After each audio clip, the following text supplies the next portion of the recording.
de 41 anos foi atingido por um golpe de canivete na barriga durante uma briga de bar na Avenida Murchide 11, em Rio Preto.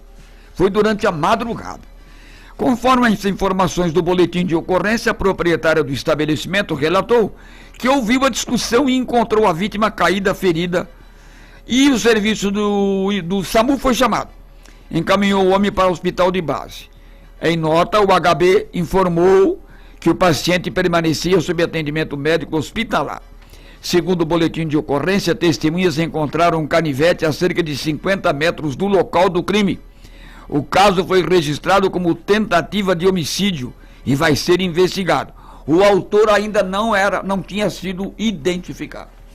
Já um cabeleireiro de 51 anos do Jardim Bandeirantes em Araçatuba foi preso em flagrante ontem. Ele foi pego com caixas de medicamentos que só podem ser vendidas com prescrição médica. Ele disse à polícia que vendia sim os medicamentos. O flagrante foi feito por uma equipe do GOI e do DEIC durante cumprimento a mandado de busca e apreensão que foi expedido pela Justiça. Segundo as informações, os investigadores representaram pela ordem judicial devido a denúncias de que o proprietário do salão, que fica na Euclides da Cunha, estaria vendendo medicamentos. Nas buscas, os investigadores encontraram 3 caixas lacradas do remédio sibutramina, que é um inibidor de apetite, e 5 caixas de azitromicina, da controvérsia aí, que é um antibiótico também com venda controlada.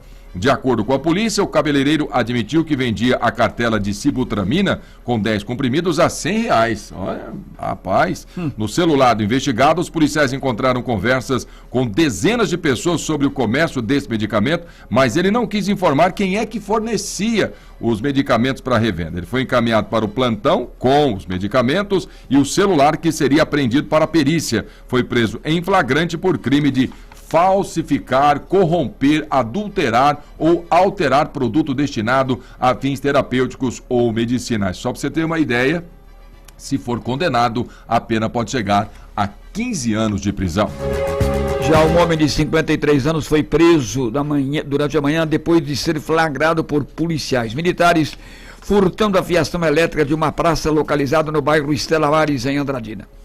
O suspeito já possuía diversas passagens criminais por furto e confessou o crime. Informações da polícia era que por volta das 7 da manhã, quando eles foram chamados para atendimento de um furto na Praça José Vieira. Imediatamente a equipe foi até o endereço e avistaram o indivíduo saindo da praça de posse de um saco plástico. Ao avistar a viatura, ele jogou o objeto no chão e tentou correr, mas foi perseguido. Foi pego dentro do saco, havia aí grande quantidade de fiação elétrica de várias medidas e comprimentos. A equipe policial lhe proferiu voz de flagrante. Levado para a delegacia, o delegado plantonista manteve a prisão dele em flagrante e deixou à disposição da justiça. Olha, o homem de 29 anos de Andradina foi preso depois de invadir uma residência e fazer refém uma senhora de 70 anos com uso de 2 facas. Que covardia, hein? O alvo do investigado, na verdade, era o neto da vítima, que, de acordo com ele, o havia sido agredido momentos antes, junto com outras 4 pessoas em um bar da cidade. A coitadinha que paga o pato. O caso aconteceu na madrugada de domingo lá no São João, Andradina. Antes de invadir a casa da idosa, o acusado entrou na casa de outra mulher à procura do suposto agressor. A mulher da outra casa, de 77 anos, contou à polícia que um homem havia quebrado a porta da casa dela e com algo debaixo da blusa passou a perguntar sobre se o Tiago estava em casa. Como a idosa disse que o único Tiago que ela conhecia seria o neto da vizinha, o acusado mudou de casa, invadiu a casa ao lado. Chegando ao local, os policiais encontraram 2 mulheres na frente do imóvel, uma delas esposa e a outra irmã do investigado. Elas contaram que momentos antes ele havia brigado com o Tiago e decidido, abre aspas, acertar contas, fecha aspas. Como as mulheres disseram que ele estava dentro da casa, os policiais o chamaram e o ouviram dizendo que era para falar que não havia ninguém. Ao abrir a janela lateral do imóvel, os PMs viram o acusado rendendo a mulher de 70 anos com 2 facas, estando uma delas no peito e a outra no pescoço da vítima. Segundo a polícia, o investigado falou que só soltaria a idosa se o Tiago aparecesse, pois pretendia matá-lo. Eu vou trocar a senhora pelo Tiago.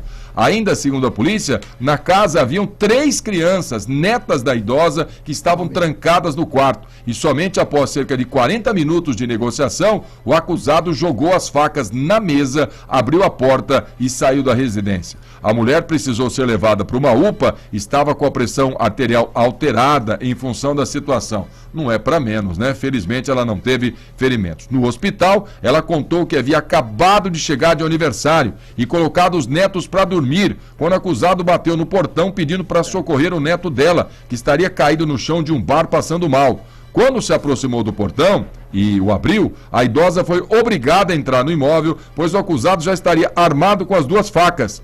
Segundo ela, ele disse que a mataria junto com as crianças se o tal de Tiago não aparecesse ou se chamasse a polícia. Ela representou criminalmente contra o acusado. No interrogatório, depois de preso, o investigado disse à polícia que estava em um bar, quando foi abordado por 5 rapazes que disseram que iriam matá-lo e passaram a agredi-lo. Meu Deus, hein? De acordo com ele, ao acordar, foi informado por populares, que o autor das agressões seria o tal do Tiago. O acusado alegou que não tinha faca, mas após a idosa passar a falar ao celular, ficou com medo. E só quando os policiais quebraram o vidro é que ele armou-se e passou a se esconder atrás da idosa.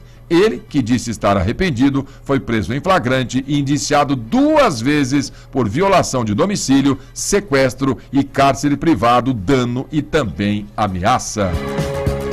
Um motociclista de 29 anos foi encontrado desacordado e ferido no cruzamento das avenidas Doutor Hernani Pires Domingues e Mirassolândia, em Rio Preto. Foi no início da madrugada. Segundo as informações da ocorrência, o SAMU passava pelo local quando encontrou a vítima e o veículo, caídos. O homem apresentava afundamento de crânio, estava desacordado. A vítima foi socorrida em estado grave ao hospital de base, onde permaneceu internado, conforme informado pela instituição.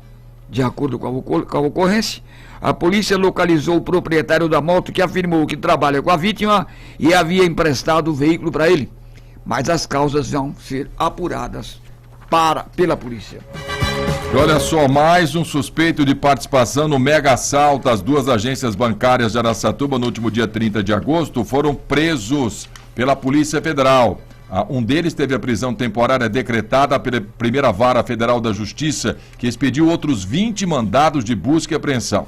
Os mandados foram cumpridos em endereços de Araçatuba, são 2, 6 em São Paulo, 8 em Campinas, 3 em Piracicaba e mais 1 em Guarulhos. A polícia não informou a identidade do homem que foi preso em São Paulo. Segundo o que foi divulgado, após ser ouvido, ele foi encaminhado para um presídio onde permanece à disposição da Justiça. Ainda de acordo com a Polícia Federal, desde o assalto já foram presas 8 pessoas investigadas por participação. Os outros 2 homens que já haviam sido identificados pela polícia morreram.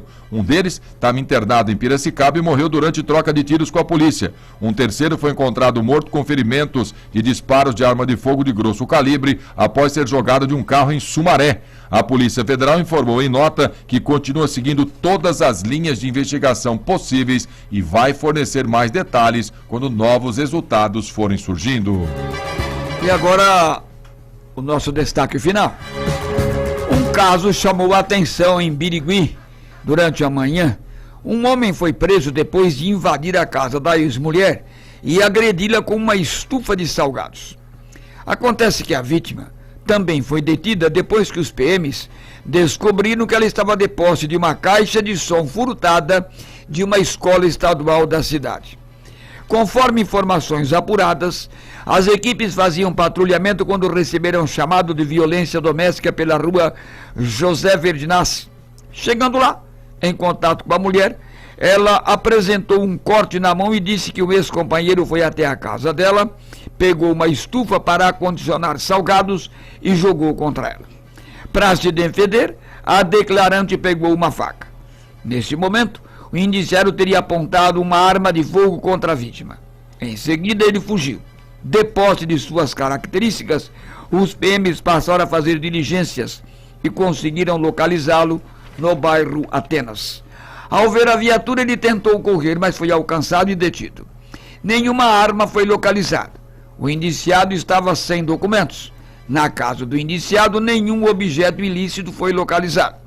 A polícia retornou até a casa da mulher e lá descobriu que ela teria comprado de outro homem desconhecido uma caixa de som furtada de uma escola estadual pelo valor de R$80. Ela confirmou os fatos. Diante disso, os dois foram levados para a delegacia. Prestaram esclarecimentos. O delegado plantonista manteve a prisão em flagrante do homem por violência doméstica e da mulher por receptação. O caso será investigado pela Polícia Civil por meio de um inquérito policial. Meu Deus do céu, né? O tal de plantão de polícia, Toff, dá as aulas pra você, não quero nem ver isso aqui. Tem de tudo, né, meu amigo Bill? É estufa de salgado que voa, é um negócio impressionante. É caixa de som que nem comprou furtado. É um rolo. É um rosco esse negócio. Nem meu amigo Noca consegue desvendar esse mistério. Vamos trocar um pouquinho de assunto, vamos falar de coisa boa agora. Olha, vamos falar de notícia boa. Notícia ruim chega. Agora